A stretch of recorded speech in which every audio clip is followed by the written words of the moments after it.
Africa में चल रहे G20 समिट में भारत को बड़ी कामयाबी हाथ लगी है। G20 देशों ने आतंकवाद के खिलाफ साझा प्रस्ताव पर मुहर लगा दी है।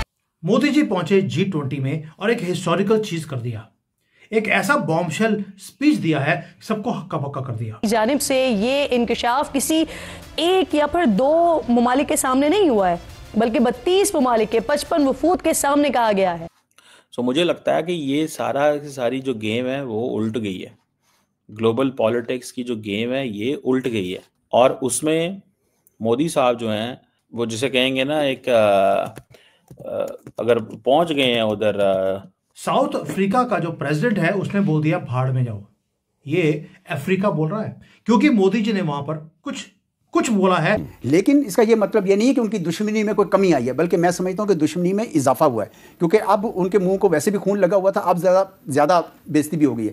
इसलिए हमें अपने तैयारी रखनी चाहिए इस टाइम के ऊपर। मेरा ख्याल में जो सबसे ज़्यादा ज़रूरी है ना काम, हमारी आर्म्ड फोर्सेस को मैंने जाके देखा है, जो मेरे पास मालूमात पहुँच सकती है, माशाल्लाह तैयारी कर रहे हैं। हमारी कौम को अब तैयार करना चाहिए। हमारी कौम के अंदर वो कुछ भी अभी लोग ऐसे हैं जो नरम कोशा रखते हैं। इनके अंदर देखें, इंडिया के पास है रिसोर्सेस, इंडिया पैसे लगाना चाहता है। मैंने अगले दिन एक जगह पे मैं लेक्चर दे रहा था और मैंने वहां भी एक्सप्लेन किया था कि इंडिया जो अपना स्ट्रेटेजिक कल्चर है उसमें जो building global linkages on the name of the religion, मिसाल के तौर पे इंडोनेशिया, यूएई, अमेरिका, बर्तानिया, ये तमाम मुल्कों में किसी ना किसी तरह का कोई ना कोई रिलीजियस कनेक्शन उन्होंने जरूर बिल्ड किया होगा। उन्होंने ये तय कर लिया है कि वो अपनी आखिरी इनिंग खेल रहे हैं और इसके नतीजे में कुछ भी हो। लेकिन मैं आपको बार बार कह रहा हूँ, तारीख का पहिया बड़ा जालिम होता है। जो आज ये समझ रहे हैं ना लोग के शायद अब वो अपने जो चाहे कर सकते हैं, कल को उन्हें शायद इससे ज्यादा बुरा फेस करना पड़े। मोदी लेकर आए सॉल्यूशन, 6 प्रपोजल दिए। पहली बात अफ्रीका को कि आपकी दिक्कतें जो हैं वो ठीक हो सकती हैं अगर हम इकट्ठे मिलकर काम करेंगे 6 पॉइंट्स के ऊपर। कि इंडियन जो है उनसे जब सवाल होता है कि क्या इंडियन गवर्नमेंट को अपने मुल्क के अंदर पैसा लगाना चाहिए ज्यादा हेल्थ इकोनॉमी बेहतर करने के लिए, एजुकेशन, या बाहर भी पैसा लगाना चाहिए, तो आई थिंक मेजॉरिटी लोगों ने ये कहा कि नहीं, बाहर पैसा लगाना चाहिए ताकि इंडिया की सॉफ्ट पावर बढ़े। तो इससे अंदाजा लगाएं कि the Indians are thinking in a different world. वो एक बिल्कुल डिफरेंट तरीके से बात कर रहे हैं, डिफरेंट अंदाज से बात कर रहे हैं। सो मुझे ऐसे लगता है कि ये एक वो मॉरिशस को एक एंगल से देख रहे हैं, उसको इंडो पैसिफिक से देख रहे हैं, चाइनीज लेंस से देख रहे हैं, अमेरिकन लेंस से देख रहे हैं। एंड देन एक पॉइंट जो मैं मिस कर गया, that is the supply chain. मैंने उसके ऊपर थोड़ा डिस्कस किया कि सप्लाई चेन, इंडिया अपनी सारी की सारी जो सप्लाई चेन है उसके ऊपर फोकस करता है। इंडिया को इस चीज का अंदाजा है कि अगर हमारी सप्लाई चेन जो है वो ना हुई, सिक्योर ना हुई, तो हम बड़ी मुश्किल में फंस जाएंगे। सो हर वो ट्रेड जो इंडिया आ रही है, हर वो ट्रेड जो इंडिया जा रही है, इंडिया का उस पर कंट्रोल होना चाहिए। इसीलिए तो इंडिया अपनी नेवी बड़ी कर रहा है, इसीलिए तो इंडिया अपने नेवल एसेट्स बढ़ा रहा है, सर्विलेंस, ड्रोन्स लेना चाहता है, सब कुछ करना चाहता है।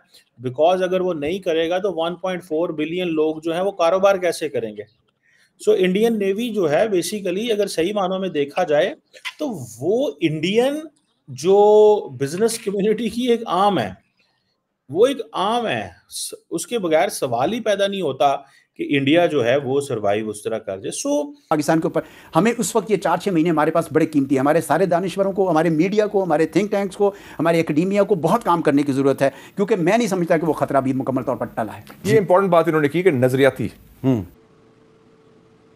कहीं ना कहीं मतलब ये कह सकते हैं कि जो प्रेसिडेंट ट्रंप है वो एकदम इतिहास बना रहे हैं अमेरिका की बेइज्जती कराने में। ऐसा तो शायद ही किसी प्रेसिडेंट ने किया होगा। और प्रधानमंत्री मोदी को लेकर अगर हम बात करते हैं, जो भारत एक ग्लोबल साउथ के लीडर के तौर पर हम देख रहे हैं कि लगातार उसमें और मजबूती से आगे बढ़ रहा है। और हम अमेरिका को देखें तो वहां पर अभी कोई लीडर नजर नहीं आया पूरे उसमें। प्रधानमंत्री मोदी का पूरा जलवा वहां पर हमें देखने के लिए मिल रहा है। इनफैक्ट वो इंडियन ओरिजिन के जितने भी एंटरप्रेन्योर्स हैं उनसे मिले और साइडलाइंस पे ऑफ कोर्स। तो हम जिस तरह से जो ग्लोबल साउथ की लीडरशिप भारत कर रहा है उस पे थोड़ा सा आपसे बात इस पे करना चाहूंगी, क्योंकि भारत ने ग्लोबल साउथ को काफी आगे बढ़ाने का कार्य किया है। और हम अमेरिका की बात करते हैं तो वो कहीं ना कहीं भारत की इस बदलती हुई और बढ़ती हुई जो लीडरशिप है उससे परेशान तो है ही। और ऑन एंड ऑफ कभी इधर कभी उधर उनका चल रहा है, तो वो भी एटीट्यूड समझ से बाहर है थोड़ा। देखिए, इसमें थोड़ा डीप जाना पड़ेगा। अमेरिका के लिए उन्होंने लास्ट जो कनाडा में जो हुई थी G20, वहां से वो भागे थे। उसमें मोदी जी को बुलाया था, मोदी जी ने मना कर दिया। तो technically speaking prime minister Modi is avoiding Trump. सारा आप देख लीजिए, समरी कर लीजिए, सारे विजिट्स देख लीजिए, Trump, Modi is avoiding Trump. अब ट्रम्प को समझ में नहीं आ रहा है कि मोदी जी क्यों अवॉइड कर रहे हैं, क्योंकि ट्रम्प की इरेटिक पर्सनैलिटी की वजह से मोदी जी अवॉइड कर रहे हैं उसको। ट्विटर पे मोदी अच्छे दोस्त हैं, ट्रम्प बोलता है माय फ्रेंड मोदी, मोदी जी भी लिखते थे। बिलियंस ऑफ लोग जो दुनिया के हैं वो डिप्राइव्ड हैं, उसको एक्सप्लॉइट किया जा रहा है, स्पेशली अफ्रीका को। और मोदी जी क्या बोल रहे हैं, हमने उनको, we are not giving them anything, we are offering them something different. हमने हार्मोनाइज कर दिया प्रोग्रेस को और अपने साथ जोड़ दिया कि आपकी प्रोग्रेस हमारे साथ हो सकती है, हमारे से अलग होकर आपको कुछ करने की जरूरत नहीं, वरना आपको एक्सप्लॉयटेशन मिलेगा अमेरिका की तरफ से। क्योंकि आपने अमेरिका की बात नहीं सुनी, उन्होंने बॉयकॉट कर दिया। डेवलपमेंट ऐसे नहीं होती, इस तरह से सिर्फ डिस्ट्रक्शन होती है, जैसे अमेरिकन प्रेसिडेंट बच्चों की तरह कर रहे हैं।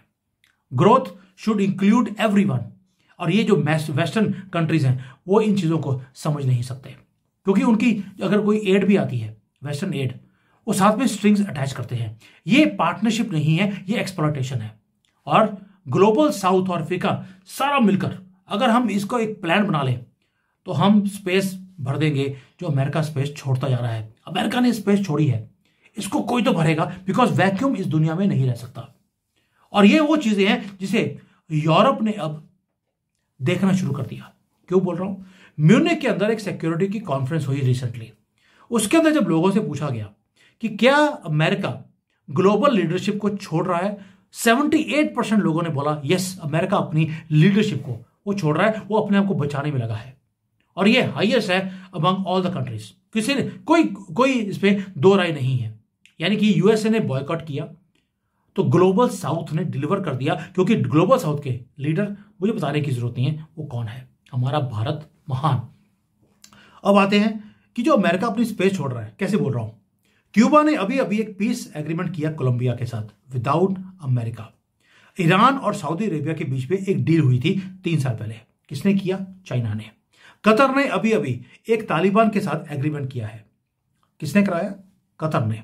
क्लाइमेट है तो उसके ऊपर पैसिफिक आइलैंड्स हैं, वो काम कर रहे हैं। रेफ्यूजीज हैं, उसके ऊपर युगांडा, जॉर्डन, ईरान, ये मिलकर वहां पे काम कर रहे हैं।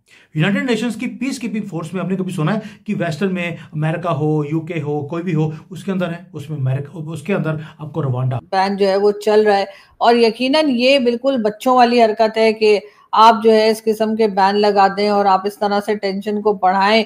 और फिर ख्वाजा आसिफ साहब जो कि डिफेंस मिनिस्टर हैं, वो भी तरह तरह की बातें करते हुए दिखाई देते हैं।